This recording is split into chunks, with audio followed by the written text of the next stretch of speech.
कैसे हो भाई सभी साथियों, आप सबका स्वागत है आपके अपने चैनल टीचर्स अड्डा पर। मैं हूं आयुष चौहान। साल 2025 के शुरुआत में पितामह भीष्म ने यह कहा था कि साल 2025 में आयुष सर आप देख लेना सबसे ज्यादा वैकेंसीज आएंगी।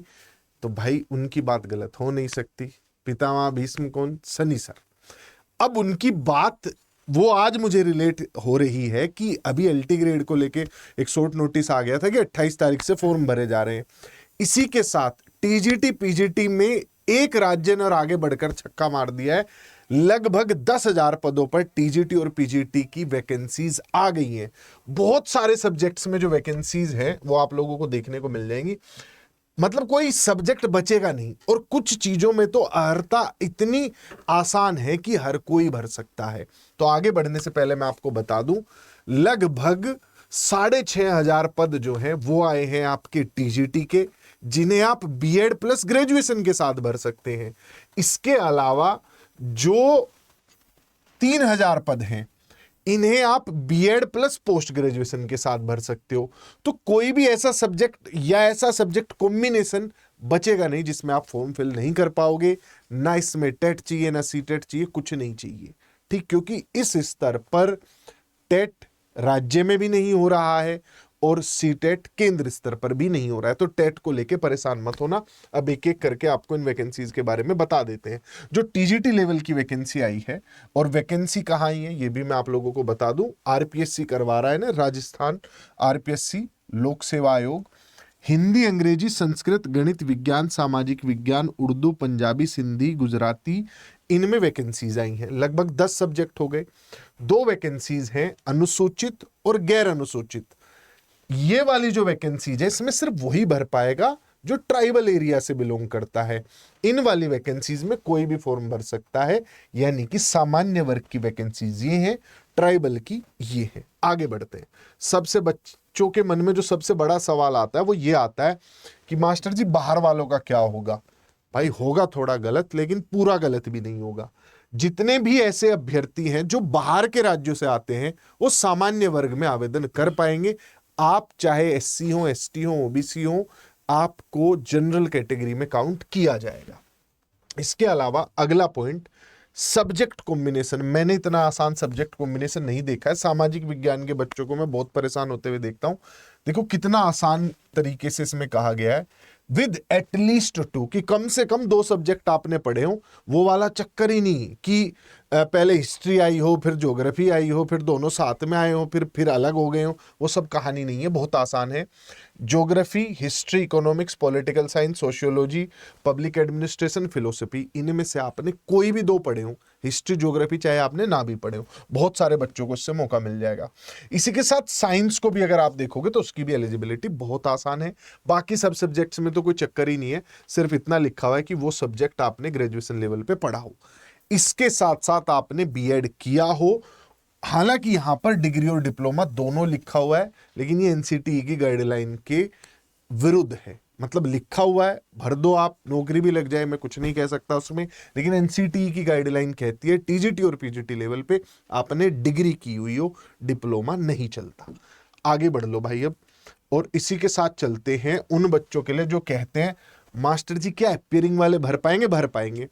जितने भी ऐसे छात्र हैं जो अंतिम वर्ष में हैं वो फॉर्म भर सकते हैं, बशर्ते आपकी परीक्षा का जो फल है वो परीक्षा का फल नहीं, खैर दोनों ही की बात हुई, वो मीठा होना चाहिए और समय से आ जाना चाहिए। ये चीज यहां पर लिखी हुई है, यानी आप भर लो, अपीयरिंग वाले भर लो, लेकिन रिजल्ट आ जाना चाहिए। अब अंतर क्या है, मैं साथ साथ आपको अंतर भी बताता चलता हूं। जो टीजीटी पीजीटी की यहां पर आपको 2 पोस्ट देखने को मिल रही होंगी, इसमें जो डिफरेंस है, डिफरेंस ये है भाई कि इसमें लगभग 27 सब्जेक्ट हैं। अगर मैं पीजीटी की बात करूं, Hindi, English, Sanskrit, Rajasthani, Punjabi, Urdu, history, political science, geography, economics, sociology, public administration, home science, chemistry, physics, maths, bio, commerce, drawing, music, physical education, ये सारी वैकेंसीज हैं पीजीटी लेवल पर।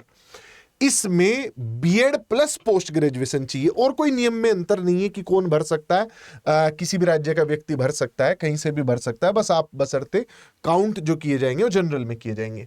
देखो इसमें बहुत आसान है, आप जिस भी सब्जेक्ट के लिए भर रहे हैं उसमें आपने पोस्ट ग्रेजुएशन किया हो।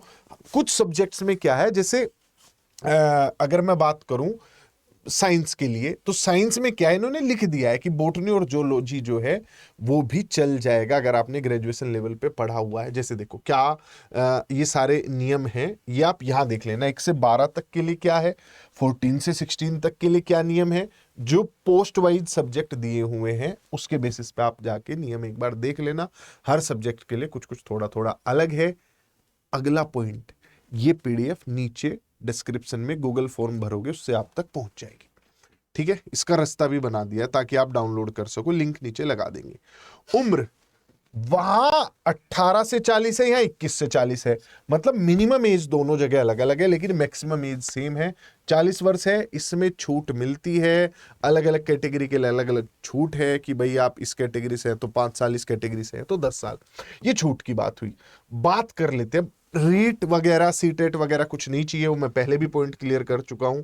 पेपर आपका ऑफलाइन मोड में होगा। अगर बात करें हम टीजीटी की तो 500 नंबर का पेपर होगा, पेपर 1 पेपर 2। पेपर 1 में आप लोगों से पूछा जाएगा, जैसे देखो 2 पेपर होंगे, पेपर 1 पेपर 2। यहां भी पेपर 1 पेपर 2 2 पेपर होंगे जो आपका पीजीटी है। पीजीटी में 150 नंबर का पेपर 1 होगा, टीजीटी में 200 नंबर का पेपर 1 होगा। सब्जेक्ट कमोबेश सेम ही है, कोई खास अंतर है नहीं।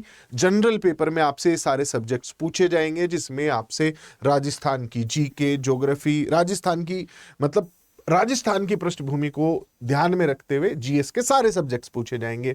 इसके अलावा बाकी जो normal GS, GK, static GK, आपकी करंट अफेयर्स वगैरह होती है वो सारी चीजें हैं ही। एजुकेशनल साइकोलॉजी भी जनरल पेपर में पूछी जाती है। और सब्जेक्ट पेडागोजी आपसे पेपर 2 जो होगा, देखो पेपर 1 जनरल पेपर है, पेपर 2 है आपके सब्जेक्ट का पेपर, और उसमें आपसे 12वीं का और ग्रेजुएशन और पोस्ट ग्रेजुएशन लेवल तीनों लेवल का पूछा जाएगा पीजीटी में।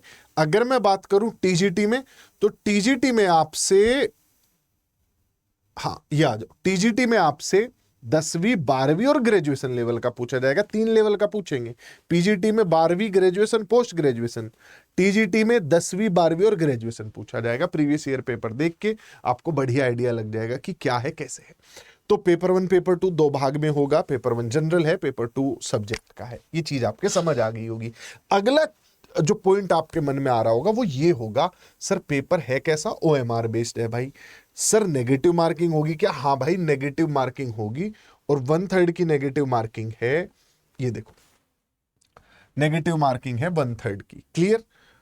इसके बाद जो बड़ा पॉइंट है, क्वालिफाई करना जरूरी है। मिनिमम 40% दोनों सेक्शन में अलग अलग लाना जरूरी है। ये टीजीटी में भी ऐसा ही है और पीजीटी में भी ऐसा ही है कि आपको मिनिमम क्वालिफाइंग 40% स्कोर करना ही पड़ेगा, दोनों पेपर में अलग अलग। इसमें 5% की छूट कैटेगरी बेसिस पे मिल जाती है। अगला सवाल, अब कोई सवाल आपके मन में नहीं आ रहा होगा, संक्षेप में वापस बता देता हूं। टीजीटी की भर्ती है भाई, पीजीटी की भर्ती है, लगभग 10,000 पद हैं।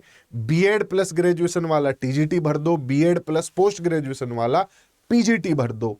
सारे टीचर्स आप लोगों के लिए लगे हुए हैं। टीजीटी पीजीटी अड्डा 24/7 और टीचर्स अड्डा चैनल पर निगाह बनाए रखना। हर सब्जेक्ट की डिटेल नॉलेज आपको मिल जाएगी, सब्जेक्ट के बैचेज मिल जाएंगे। नीचे गूगल फॉर्म लगा हुआ है, उसमें भर के आप सारी पीडीएफ डाउनलोड कर लीजिए। एलटी ग्रेड की भी वैकेंसी आ गई है, उसके भी बैचेज आ गए हैं। आपका जो भी लक्ष्य है उसकी तरफ बढ़ते रहिए। हमारे टेलीग्राम ग्रुप में जुड़िए, नीचे लिंक है, उसमें ऐसी सारी अपडेट्स आपको रेगुलर मिलती रहेंगी। बाय बाय, टेक केयर, फिर मिलेंगे।